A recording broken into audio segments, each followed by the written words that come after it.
Τώρα θα συνεχίσουμε με διάλογο.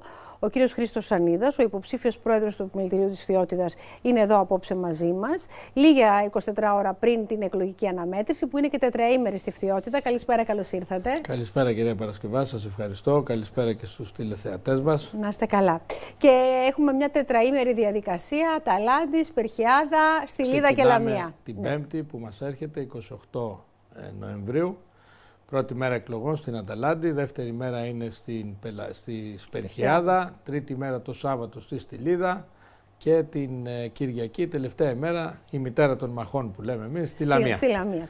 Οι ώρες είναι 10 με 6, ναι. 10 με 6 το πρωί, συγγνώμη που σας διάκοψα, είναι 10 με 6 το απόγευμα, οι ώρες που μπορούμε να ψηφίσουμε, και στη Λαμία είναι από τις 8 μέχρι τις 6 το απόγευμα. Βεβαίως, αν υπάρχει προσέλευση κόσμου επιχειρηματιών αρκετή, θα δοθεί κάποια παράταση.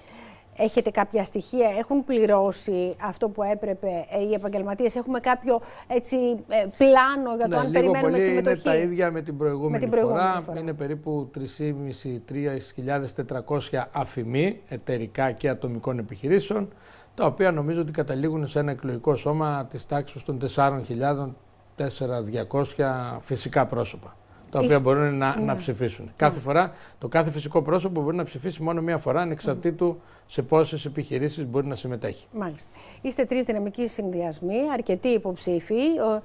Περιοδεύεται ανά τον νομό, είναι κανονικές εκλογές, αντιλαμβάνομαι.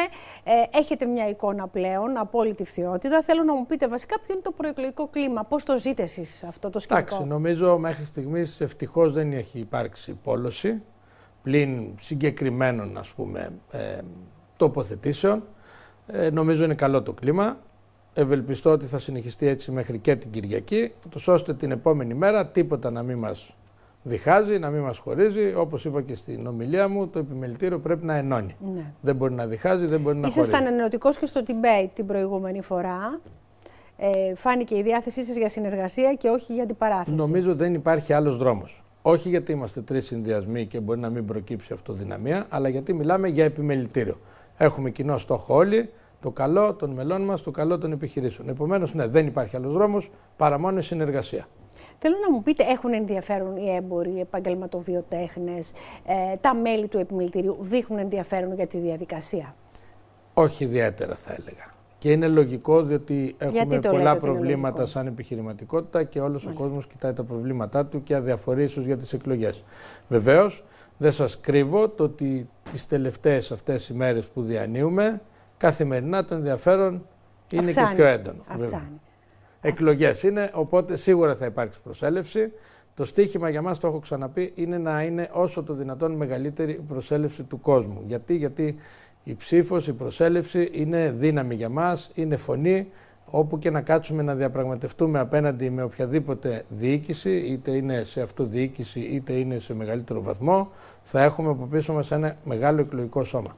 Μάλιστα. Θέλω να μου πείτε, είστε τρεις συνδυασμοί, πολλοί υποψήφοι. Πού πλέον εκτείτε εσείς σε σχέση με το πρόγραμμα και το συνδυασμό? Σας είδαμε και στο ρεπορτάζ, στην παρουσίαση, αναφερθήκατε σε πολλά πράγματα, είδαμε και τους συνυποψηφίους σας. Θέλω να μου πείτε λοιπόν, γιατί πλέον εκτείτε εναντί των άλλων? Γιατί νομίζω ότι είμαστε ο μόνος συνδυασμός που πραγματικά έχουμε σχέδιο και πρόγραμμα. Από την ημέρα που καταλήξαμε και καταθέσαμε το συνδυασμό μας, από την ίδια ημέρα αναρτήσαμε στη σελίδα μας αναλυτικό πρόγραμμα, αναλυτικό σχέδιο, σε άξονες, μέτρα και δράσεις. Δεν έχω δει κάτι αντίστοιχο στους άλλους δύο. Μάλιστα τις τελευταίες ημέρες αρκετές κουβέντες γίνονται γύρω από το πρόγραμμά μας και νομίζω ότι αρκετοί χρησιμοποιούν κομμάτι του προγράμματός μας και διαφημίζουν ως δικό τους πρόγραμμα. Το αντιγράφουν. Δεν θα το πω. Δεν με πειράζει, δεν μας πειράζει. Καλό είναι. Και την επόμενη μέρα, όπως είπα, αν υπάρξει συνεργασία, εμείς το πρόγραμμά μας, είτε είμαστε εμείς ως διοίκηση είτε οποιοδήποτε άλλος, θα το έχουμε στη διάθεσή του για το καλό του επιμελητηρίου και για το καλό των μελών μας. Είστε επαγγελματίας, επιτυχημένος, είχατε δουλειά να κάνετε, αποφασίσατε να ασχοληθείτε με το επιμελητήριο. Προφανώς έχετε κάποιο όραμα. Να κόψω τη λέξη επιτυχημένος. Το είπα εγώ. Δεν μου αρέσουν αυτοί οι χαρακτηρισμοί, δεν μου αρέσει να χαρακτηρίζουμε γενικότερα και να χωρίζουμε επιτυχημένους και μη επιτυχημένους, για να μην το πούμε διαφορετικά, επιχειρηματίες. Είμαστε όλοι επιχειρηματίες, είμαστε όλοι αγωνιστές, είναι μια λέξη την οποία τη χρησιμοποιώ πολύ συχνά. Άλλοι τα καταφέρνουν καλύτερα και άλλοι όχι. Μέχρι εκεί. Πάντως όσοι έχετε καταφέρει να ξεπεράσετε την κρίση, την οικονομική και την κρίση του κορονοϊού και όλα αυτά, είστε όλοι επιτυχημένοι και αξιέπαινοι. Γιατί έχετε διάρκεια στην παρουσία σας και νομίζω ότι αυτό το αναγνωρίζει και ο κόσμος. Πάρα πολύ σκληρές δεκαετίες πέρασαν και για τη γενιά τη δική μας νομίζω ότι έχουμε πραγματικά αδικηθεί. Εκεί που θα μπορούσαμε να προσφέρουμε τα πάντα, μία κρίση διαδέχεται την άλλη. Η αλήθεια είναι ότι εμείς σαν ηλικία, και οι τρεις υποψήφοι, διότι είμαστε κοντά περίπου στην ηλικία. Η διαφορά μας είναι μικρή, 3-4 χρόνια ο ένας από τον άλλον. Έχουμε βιώσει τα τελευταία 17 χρόνια ουσιαστικά μία κρίση στην αγορά. Άρα σημαίνει ότι σε μια ηλικία 45-50 χρονών που είμαστε και οι τρεις, ναι, στην πιο παραγωγική μας ηλικία, δυστυχώς διανύουμε συνεχώς κρίσεις. Ξεκινήσαμε με την κρίση των τραπεζών, περάσαμε στη δημοσιονομική κρίση του κράτους, περάσαμε στον COVID, ενεργειακή, δηλαδή είναι πολλά μαζεμένα. Ναι, όντως όσοι έχουμε καταφέρει να ανταπεξέλθουμε σε αυτήν τη 15ετία, θα μπορούσαμε να βάλουμε τον όρο επιτυχημένοι. Αυτό ακριβώς είπα λοιπόν και γι' αυτό θέλω να μου πείτε και το όραμα που έχετε σε σχέση με την απόφαση που πήρατε. Οραματιστήκατε κάτι διαφορετικό, κάτι καινούριο, ένα επιμελητήριο από την αρχή. Πώς το φαντάζεστε αυτό το επιμελητήριο? Λοιπόν, δεν έχουμε όραμα. Έχουμε σχέδιο και πρόγραμμα. Δεν βλέπουμε οράματα, δεν έχουμε θέλω, δεν έχουμε επιθυμίες. Τεχνοκρατική προσέγγιση, σχέδιο, πρόγραμμα. Συνεχώς παρατηρούμε τι κάνουμε και γι' αυτό κρινόμαστε. Έχουμε συγκεκριμένο πρόγραμμα. Ένα κομμάτι του προγράμματος, για παράδειγμα, είναι το ΕΣΔΑΠ, το ετήσιο στρατηγικό σχεδιασμός αναπτυξιακού προγραμματισμού, ο οποίος θα παρακολουθείτε με μέτρα, με απορροφήσεις, με το τι ακριβώς δράσεις κάνουμε και κάθε χρόνο όλα αυτά θα υπάρχουν και σαν απολογισμός. Μάλιστα. Οπότε θα είναι ένα σύστημα ελέγχου, να το πούμε έτσι. Ένα σύστημα ελέγχου. Τίποτε δεν μπορεί να λειτουργήσει αν δεν υπάρχει χρήμα, αν δεν χρηματοδοτείται, αν δεν ενισχύεται. Προς αυτή την κατεύθυνση, ποιο είναι το πρόγραμμά σας, τι προγραμματίζετε? Το επιμελητήριο έχει έσοδα. Συνεπώς, το επιμελητήριο από τη στιγμή που έχει έσοδα, όταν θα κατευθύνει σωστά τους πόρους, μπορεί να χρηματοδοτήσει τις δράσεις που θέλει, οι οποίες δράσεις θα έχουν στόχο την ανάπτυξη της επιχειρηματικής κοινότητας της περιοχής μας. Άρα λοιπόν πάλι κουβεντιάζουμε για σχέδιο, κουβεντιάζουμε για ανακατεύθυνση πόρων, κουβεντιάζουμε για στόχευση. Αυτά είναι τρία βασικά πράγματα. Λέτε νέα δυναμική, νέες προοπτικές. Πολλοί υποστηρίζουν ότι εφόσον ο τόπος δεν έχει προοπτικές. Πώς τους απαντάτε? Όχι, είναι τελείως λάθος. Κάθε τόπος έχει προοπτικές. Και η Φθιώτιδα έχει πάρα πολλές προοπτικές κατ' εμένα. Είναι στο κέντρο της Ελλάδος. Όλοι οι οδικοί άξονες περνάνε από εδώ. Βεβαίως περνάνε έξω από τη Λαμία, χρησιμοποιούν πολλοί πολίτες. Η Φθιώτιδα δεν είναι μόνο η Λαμία, είναι όλος ο νομός. Όλοι οι οδικοί άξονες λοιπόν περνάνε από εδώ. Μένει να το εκμεταλλευτούμε. Άρα τι κάνουμε? Πρέπει να σχεδιάσουμε. Πρέπει να δούμε ποια θα είναι η επόμενη μέρα μας και πώς μπορούμε να δημιουργήσουμε αυτή τη νέα δυναμική, τις νέες προοπτικές. Πρέπει να αναλύσουμε, να δούμε ποια είναι τα δυνατά μας στοιχεία σαν νομός, σαν επιχειρηματικότητα, να τα αναδείξουμε και να τα προωθήσουμε ακόμη περισσότερο. Σίγουρα το γεωγραφικό μας πλεονέκτημα πρέπει να αναδειχθεί με κάθε τρόπο. Βεβαίως. Ναι.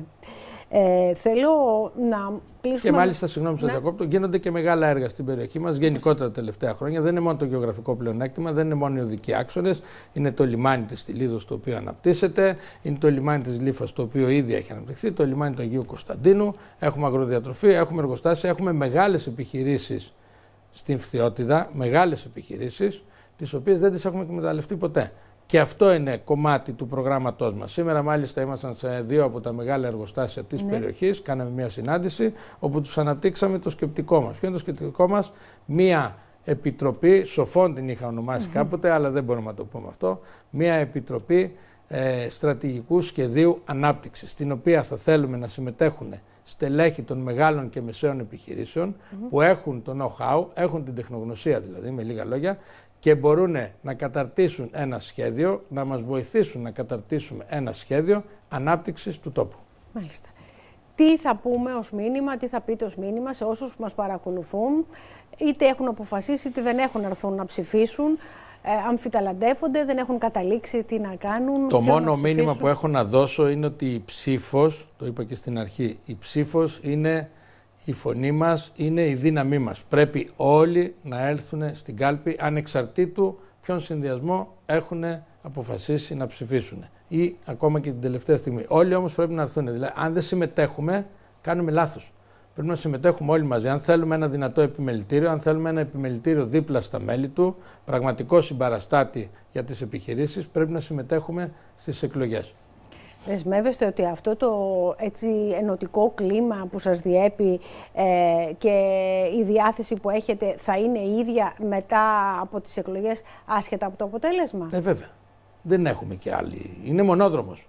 Τουλάχιστον για όποιον λογικό αντιλαμβάνεται πώς είναι τα πράγματα ή έχει γνώση και εμπειρία το πώς λειτουργεί ένα συλλογικό όργανο όπως είναι το επιμελητήριο, είναι μονόδρομος. Εγώ αυτό το έχω πράξει και 7 χρόνια τώρα. Παρά τις διαφωνίες μου με την διοίκηση, με τον Θανάση τον Κυρίτσι, που μαζί του έχω κατέλθει στις εκλογές και έχω εκλεγεί, είμαι ερετό μέλος λοιπόν μέσα στο Διοικητικό Συμβούλιο, το έχω πράξει 7 χρόνια.